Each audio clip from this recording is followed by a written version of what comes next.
Salve, irmãos, com a paz do Senhor, amém? Amados, é com grande alegria que nós estamos de volta aqui na casa do Senhor para juntos louvar a esse Deus maravilhoso e aprender um pouco mais do Senhor e ouvir aquilo que Ele tem para falar conosco na noite de hoje. Hoje é uma noite na qual nós vamos ouvir a palavra de Deus, nós vamos conseguir mais uma vez nos encher daquilo que Deus tem para nós. E hoje é um dia especial para nós, porque nós estamos na esperança de que muito em breve acabe essa bendita qual o nome que se dá quando a gente está preso, quer dizer, mais ou menos preso, que é quando você pode sair, mas de vez em quando. A gente está assim, a gente está vivendo no semi-aberto, lembrei, semi-aberto. A gente está no semi-aberto, irmãos, infelizmente.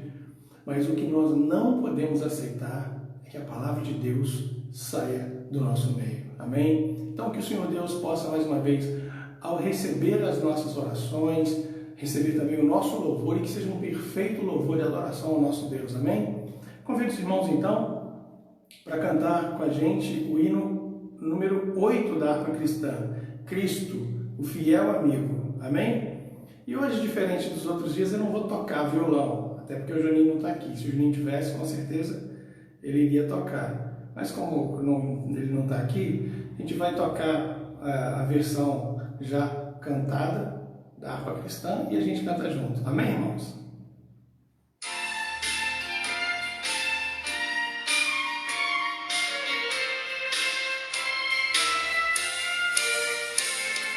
Cristo Jesus é fiel amigo, Ele só, e nas fraquezas está comigo, Ele só, e nas lutas de cada dia, Cristo nunca me deixa só, pois Ele é meu seguro guia. Ele só, não há amigo mais nobre e digno. Não há, nem mais humilde e mais benigno. Não há. E nas lutas de cada dia, Cristo nunca me deixa só, pois Ele é meu seguro guia. Ele só, para o pecador perdoar nela. Ele só, e pelo seu santo sempre dela. Ele só, e nas lutas de cada dia, Cristo nunca me deixa só, pois Ele é meu seguro guia. Ele só, Deus em seu Filho se há prazido, nele só, mas sua glória lhe é partido, dele só, e nas lutas de cada dia, Cristo nunca me deixa só, pois Ele é meu seguro guia. Ele só, nele nós temos um firme guia. Nele só, a noite enche de alegria. Ele só, e nas lutas de cada dia, Cristo nunca me deixa só,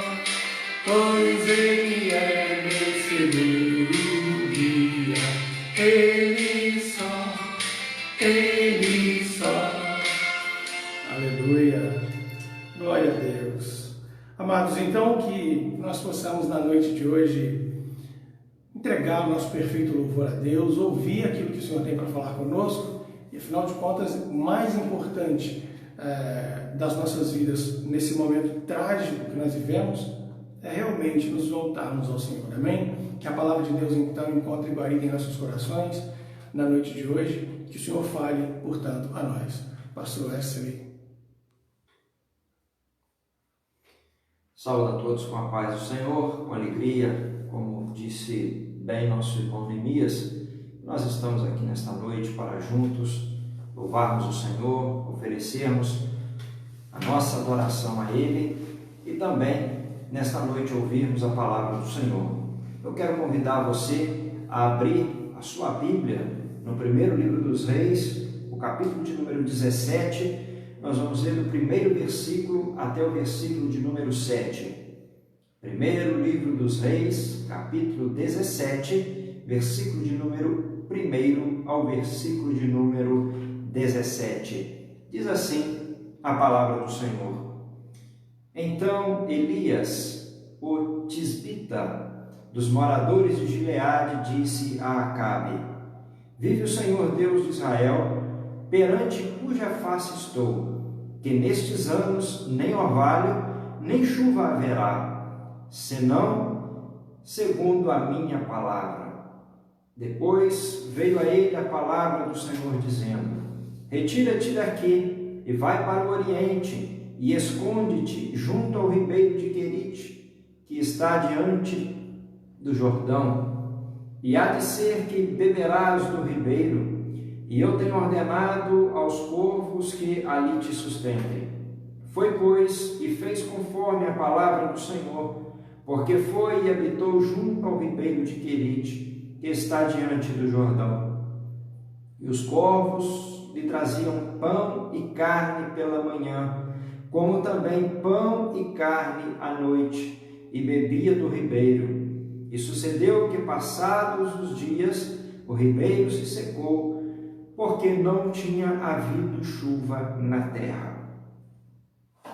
Somente até o versículo de número 7, nós vamos orar neste momento em nome de Jesus. Curva a sua fronte, vamos falar com Deus. Senhor nosso Deus, diante da Tua santa presença, nós aqui estamos nesta noite, reunidos, unidos em um só propósito, o propósito de adorarmos o Senhor, de bendizermos o Teu nome, de Te glorificarmos nesta noite. Pai amado, o desejo do nosso coração é que o Senhor venha nesta noite receber o nosso louvor, a nossa adoração, os cânticos de hinos que adoram e glorificam o Teu nome. Pai amado, queremos Te pedir nesta hora que o Teu Espírito Santo possa falar ao nosso coração. Senhor, Tu conheces as nossas necessidades, aquilo que precisamos ouvir. Portanto, nós Te pedimos, fale conosco, que o Teu Espírito Santo possa nesta noite nos trazer a compreensão, o entendimento e a iluminação da Tua palavra. No nome de Jesus, nós oramos agradecidos. Amém e amém, Senhor. Amados, nós nesta noite lemos este texto, e este texto não é desconhecido, é um texto muito conhecido, e ele retrata a nós os dias difíceis que Elias viveu. Se hoje nós vivemos dias difíceis, também Elias viveu dias difíceis, pois Elias estava num país onde aquele povo pertencia a Deus, mas aquele povo não adorava a Deus.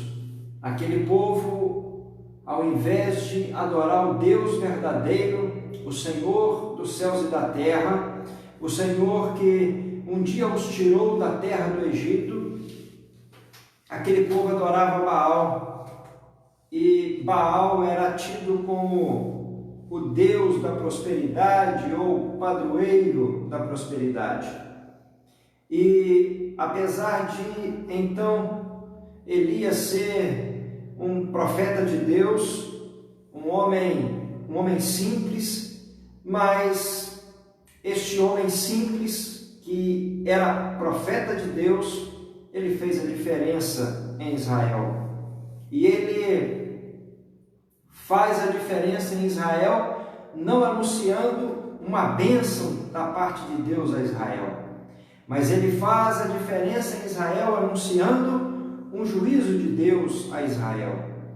E ele se apresenta diante de Acabe e traz uma mensagem não muito agradável, uma mensagem que nós não gostamos de ouvir e acredito que também não gostamos de transmitir uma mensagem quando esta retrata um juízo de Deus sobre o seu povo. E o rei Acabe, ele era casado com Jezabel, uma mulher que não temia a Deus e também matava os profetas de Deus. Uma mulher que não conhecia o Senhor, não tinha uma vida de comunhão com o Senhor, mesmo porque o seu Deus não era o Deus de Israel, o seu Deus era Baal, era o Deus que ela trouxe para Israel, e não só trouxe esse Deus para Israel, mas como passou a levar, a conduzir Israel a cultuar este Deus. E a palavra do Senhor nos diz que a mensagem que Elias leva até Acabe é uma mensagem de juízo e uma mensagem muito dura, porque esta mensagem ela traria diversos problemas a Israel. E o profeta então diz que durante um período de tempo não haveria chuva sobre a face da terra. Embora aqui no primeiro livro dos Reis não fala exatamente a razão desta falta de chuva, mas Tiago, o irmão do Senhor, quando ele escreve no capítulo de número 5, versículo de número 17, ele diz para nós que a falta de chuva, o não chover em Israel, foi porque Elias orou e falou com o Senhor. Creio eu que uma oração movida por Deus, direcionada por Deus, para que esta chuva não viesse, esta oração ela se fazia ir ao encontro à vontade de Deus, aquilo que Deus havia já pré-estabelecido para que assim acontecesse em Israel. E a palavra do Senhor, então, ela no versículo de número 2 diz que a palavra do Senhor então veio ao profeta dizendo que era para ele sair daquele lugar e era para que o profeta fosse para o deserto. E diz a palavra do Senhor que ele foi para junto de um ribeiro, e lá junto deste ribeiro ele bebia daquele ribeiro, e os povos traziam carne para ele, traziam alimento para ele, tanto pela manhã quanto também pela tarde. E nós nesta noite gostaríamos de falar um pouquinho sobre este deserto, sobre este lugar onde Elias esteve. Na verdade, quando nós somos direcionados, poderíamos dizer que metaforicamente falando, para nós, de uma maneira metafórica, para Elias, na realidade, Elias foi conduzido ao deserto e nós, em muitos dos nossos dias, de uma maneira metafórica, como estávamos dizendo, nós também somos conduzidos ao deserto. E quando nós vamos para o deserto, assim como também Elias foi para o deserto, Elias foi para o deserto na dependência de Deus, porque o deserto não se produz nada. no deserto não há nada para se comer, senão a provisão de Deus. E quando Deus ele leva para o deserto o homem, seja no caso de Elias, seja de uma maneira metafórica para os nossos dias, o Senhor está nos ensinando que nós devemos aprender a depender de Deus. Nós não podemos depender, esperar e confiar na provisão, mas nós temos que todos os dias da nossa vida aprendermos a confiarmos e a dependermos do provedor. E o provedor é Deus. É Ele quem trabalha através das nossas vidas e também trabalha em nossas vidas. Quando Deus conduz Elias ao deserto, Deus estava querendo trabalhar na vida de Elias. Deus já havia trabalhado através de Elias, posteriormente Deus voltaria a trabalhar através de Elias, mas naquele momento Deus estava trabalhando com Elias, Deus estava tratando com Elias, Deus estava dando oportunidade a Elias de viver uma experiência diferente com o Senhor.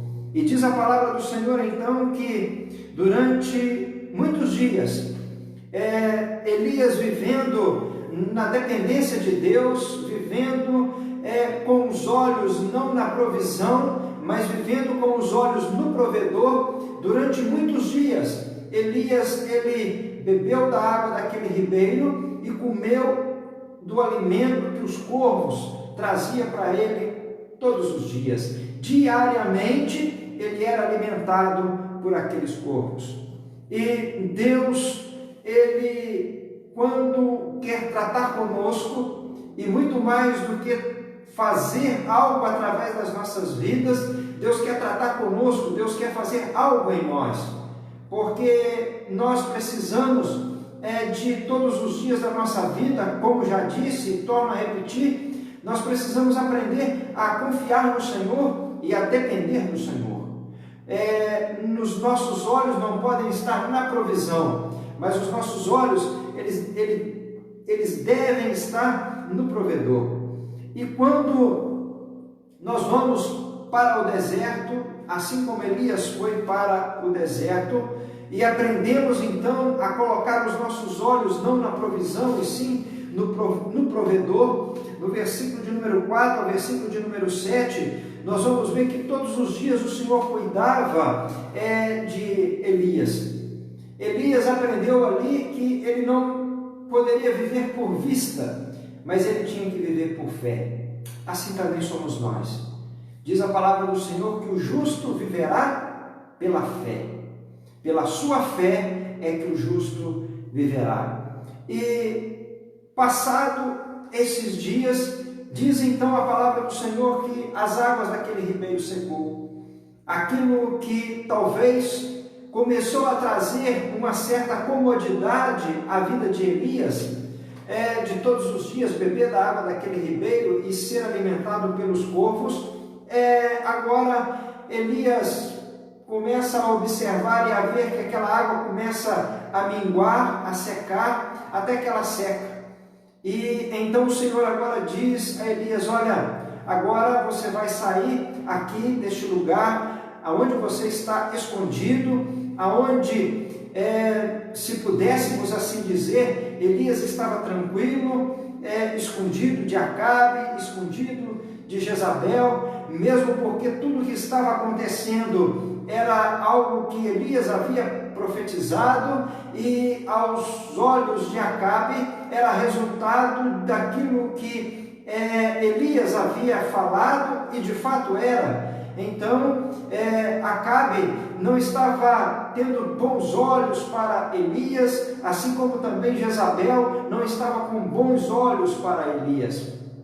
Mesmo porque o que Deus estava fazendo em Israel estava afrontando o Deus de Jezabel. porque era o Deus da prosperidade, o Deus que provia todas as coisas. E quando Deus então cerra os céus e não desce chuva sobre a terra, começa então a haver necessidade na terra, o povo começa então a padecer necessidade por falta de alimento, por falta de provisão. Então, os olhos de Jezabel, os olhos de Acabe, os olhos dos oficiais de Acabe não estavam bons em relação a Elias, né? Eles não viam Elias com bons olhos, mas eles buscavam de alguma maneira trazer alguma coisa que viesse prejudicar Elias. E então Deus agora, deste aparente conforto, desta aparente tranquilidade, Deus faz com que Elias atravesse a fronteira e vai até a Sarepta, que é fora de Israel, fora do território de Israel. E o primeiro obstáculo para Elias era justamente sair do lugar onde ele estava para ir a Sarepta. Este era o primeiro obstáculo. O segundo obstáculo era exatamente o que Deus havia falado com Elias. Olha, eis que eu tenho ordenado uma viúva pobre a te sustentar. E diz a palavra do Senhor que Elias, a despeito de tudo que aos seus olhos parecia ser contrário, ele não olhou para aquilo que era contrário, mas ele olhou para o Senhor e obedeceu aquilo que Deus havia determinado. E a palavra do Senhor nos diz então que quando Elias chega até a Sarepta e ele vê então aquela mulher que havia de sustentá-lo, era uma viúva e uma mulher pobre. A despensa daquela mulher estava vazia. Os armários daquela mulher não tinha nada para comer. Aquilo que Elias talvez pudesse imaginar que na sua visão, ele poderia até pensar que se fosse numa casa de uma mulher abastada, de uma mulher rica, fosse mais fácil. Mas Deus enviou ele a uma mulher que era viúva e era pobre. Como disse, a sua despensa estava vazia, a sua lata estava vazia, a sua casa havia falta de pão e não havia pão em abundância. E nós conhecemos muito bem essa história quando Elias então encontra com aquela mulher e ele pede a ela, olha, faça um bolo, e ela diz, olha, a tua serva não tem nada para fazer. Eu estou aqui apanhando uma lenha, uns cavacos de lenha, estou indo para minha casa. E o que eu tenho na minha casa é um punhado de farinha, um restinho de azeite, e isto que eu tenho é a conta de fazer para eu e meu filho comermos, e depois nós vamos esperar a morte. Aos nossos olhos, se nos colocarmos no lugar de Elias, sem ter os olhos no provedor e colocássemos então os nossos olhos na provisão, certamente nós diríamos, Deus, ele errou. Mas, como disse, os nossos olhos não podem estar na provisão, naquilo que é visível, naquilo que nós temos em nossas mãos. Mas nós temos que colocar os nossos olhos no Senhor. E Elias já havia tido uma experiência lá no ribeiro de Querite, onde ele estava escondido numa caverna. Ele bebia todos os dias e comia todos os dias. E agora não seria diferente na casa desta mulher. Diz a palavra do Senhor que Elias então insiste com ela e diz, olha, eu sei que aquilo que você tem é só uma porção, é só um bocado, é a conta para você e seu filho. Mas deixa eu te falar uma coisa, primeiro você vai e você vai fazer um bolo para mim. Você traz este bolo, eu vou comer este bolo. Depois você volta à sua casa e você vai fazer para você e para seu filho. E diz a palavra do Senhor que todos os dias Deus operou um milagre na casa daquela mulher.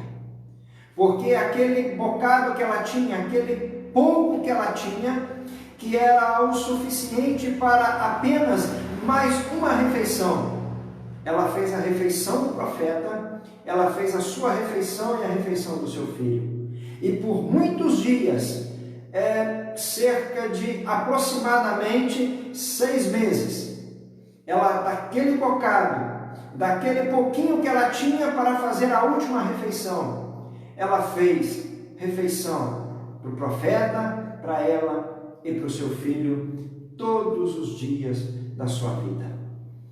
Todos os dias em que o profeta esteve na sua casa, todos os dias que o profeta ali esteve, a palavra do Senhor nos diz que não faltou a farinha da panela e o azeite da botija. E nesta noite é exatamente esta mensagem que nós queremos trazer. Como nosso irmão Neemias disse aqui no princípio, e é verdade, nós temos vivido um tempo difícil, um tempo de muita dificuldade, um tempo de muita adversidade, um tempo de muita apreensão, seja por causa das enfermidades, seja por causa de cenários políticos, seja por causa de cenários econômicos. Às vezes nós olhamos e a previsão que fazemos e a previsão que nós vemos os homens fazendo são previsões nada animadoras. Uns fazem previsões e estas são com grandes expectativas. Outros fazem previsões e estas com nenhuma expectativa. Mas eu quero te convidar nesta noite a não olhar nem para aquele que faz uma previsão com muita expectativa, uma previsão que produz esperança, e também não olhe para aquele que faz uma previsão sem nenhuma expectativa, sem nenhuma esperança. Nesta noite eu quero convidar você, assim como Elias, assim como aquela mulher, colocar os olhos não naquilo que nós temos e nem aquilo que possivelmente poderemos ou não ter. É necessário nós colocarmos os nossos olhos no Senhor, porque o Senhor é aquele que provê todas as coisas.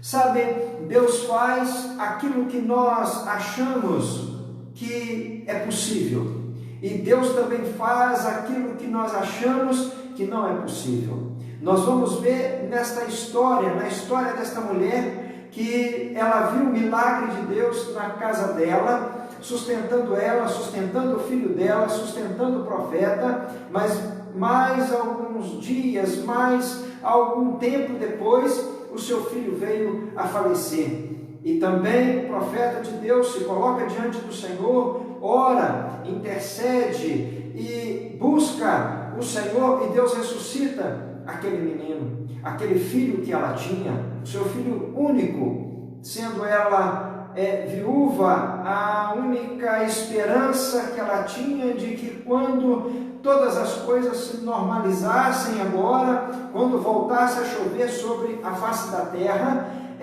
o seu filho pudesse trabalhar e trazer o sustento para dentro de sua casa.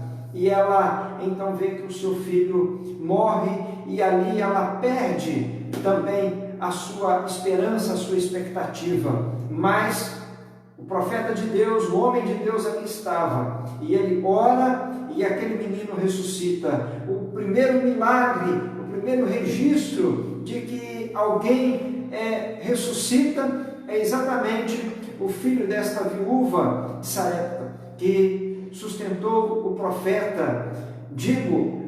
Não ela sustentou, mas Deus sustentou ela, o seu filho, o profeta, com aquele pouquinho que ela tinha. Amados, eu não sei o que você precisa, eu não sei o que naquilo que você depende de Deus nesta noite, mas eu quero te dizer uma coisa: se aquilo que você precisa você julga pequeno, Deus é poderoso para fazer.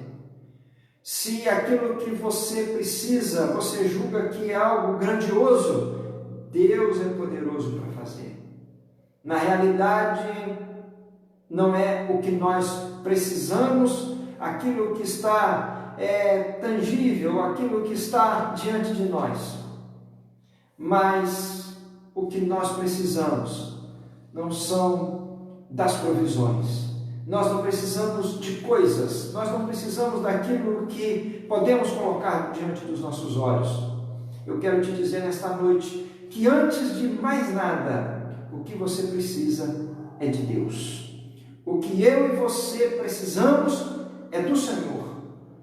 Porque o Senhor é aquele que do pouco Ele multiplica e nós nos sustentamos e sobrevivemos muitos dias, mas como se também não tivermos nada, Deus é poderoso para fazer com que alguém traga a nós aquilo que nós necessitamos, aquilo que nós precisamos.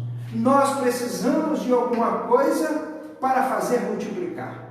Nós precisamos de alguma coisa para vermos que há uma possibilidade de sermos providos por aquilo. Mas eu quero te dizer nesta noite, Deus não precisa de nada. Se voltarmos a falar em deserto, podemos nos lembrar do povo que caminhou no deserto. Diz a palavra do Senhor que a provisão daquele povo também era diária. Todos os dias, durante 40 anos, Deus operou um milagre no deserto. Caía o maná do céu para o povo se alimentar. O que você precisa? Eu quero te convidar nesta noite a não fixar os seus olhos no que você precisa, nas suas necessidades, mas eu quero convidar você a colocar os olhos em quem você precisa. E a pessoa que você precisa, quem é este que você precisa? É o Senhor, Deus Criador dos céus e da terra, aquele que Elias orou e não choveu, aquele que foi para o deserto junto a um pequeno riacho, a um pequeno ribeiro, e ali ele bebeu e os corvos alimentou ele durante aproximadamente 3 anos. Aquele que quando a água secou, ele vai para a casa de uma viúva, e uma viúva pobre, que só tinha um restinho para comer. E também todos os dias houve um milagre de Deus naquele lugar. E todos os dias eles comeram. O Deus, a pessoa que nós precisamos, que é o Senhor, que é Deus, é aquele que todos os dias fez chover, fez cair o maná no deserto para o povo comer. O milagre que nós precisamos para o dia de hoje, Deus operou. O milagre que nós vamos precisar para o dia de amanhã, podemos ter certeza, o Senhor proverá o milagre de amanhã. Busque o Senhor, coloque os teus olhos no Senhor, não coloque os teus olhos em coisas, coloque os teus olhos no Senhor. Não deposite a sua confiança naquilo que você pode ver, naquilo que você pode apalpar, aquilo que é tangível, mas coloque os seus olhos no Senhor, aquele que pode fazer todas as coisas. Nós vamos orar neste momento. E como disse, eu não sei o que você precisa, se é grande ou pequeno aos seus olhos, mas eu quero te dizer uma coisa certa: Deus é o Deus de coisas grandes, de coisas pequenas e de coisas impossíveis. Aquilo que nós não podemos fazer, o Senhor pode fazer. Confia no Senhor. Talvez você se encontre com aquela mulher, só tem um restinho, só tem um pouquinho, a esperança está se findando, mas coloque os seus olhos no Senhor, clame pela misericórdia do Senhor, porque do Senhor virá o socorro sobre a sua vida. Novamente eu te convido, curva a sua fronte, nós vamos orar neste momento, em nome de Jesus. Bendito Deus, eterno Pai, na Tua presença nos colocamos nesta noite, após ouvirmos a Tua palavra, e vemos pela Tua palavra que Tu és um Deus de provisão. Vemos pela Tua palavra que quando somos metaforicamente conduzidos ao deserto, é porque o Senhor quer nos ensinar a dependermos do Senhor, a confiarmos no Senhor e a crermos que todos os dias o Senhor vai operar um milagre em nosso favor, suprindo as nossas necessidades, fazendo com que todas elas sejam supridas para louvor e para a glória do Teu nome. Neste momento nós oramos juntamente com os nossos irmãos, aqueles que nos ouvem, aqueles que porventura se encontram necessitados de algo. Senhor, Tu és poderoso para fazer todas as coisas. Atenta aos Teus olhos à oração, ao clamor, ao pedido, que os Teus ouvidos estejam atentos de cada um dos Teus filhos, de cada uma das Tuas filhas, que os Teus olhos contemplem as necessidades, que os Teus ouvidos ouçam os pedidos e que as Tuas mãos estendidas possam abençoar a todos quantos têm clamado por Tua misericórdia. Pai, no nome do Teu Filho Jesus Cristo, nós nos colocamos diante da Tua presença. Se temos pouco, se temos nada, se a nossa necessidade é grande ou pequena aos nossos olhos, ou quem sabe impossível aos nossos olhos, independente destas situações, dessas circunstâncias, nós clamamos por Ti nesta noite, porque cremos que Tu és o Deus de toda provisão. E se o Senhor quer nos ensinar a dependermos do Senhor, Senhor, nesta noite nós queremos Te dizer, nós somos dependentes de Ti. Aprendemos em meio às dificuldades, aos problemas, que não adianta nós buscarmos refúgio neste ou naquele lugar, mas o nosso refúgio, ele vem do Senhor que fez os céus e a terra. Abençoe os nossos irmãos que nos assistem nesta noite, que a Tua bênção, que a Tua provisão e o Teu cuidado seja sobre cada lar, sobre cada família. Senhor, Te pedimos assim agradecidos, no nome de Jesus, o Teu Filho amado. Amém e amém, Senhor. Que Deus em Cristo Jesus continue abençoando a sua vida, a sua casa e a sua família. Que a graça de nosso Senhor e Salvador Jesus Cristo, o grande amor de Deus, nosso Pai, a comunhão e as consolações do Espírito Santo, seja com o teu lar e com a tua família. Amém.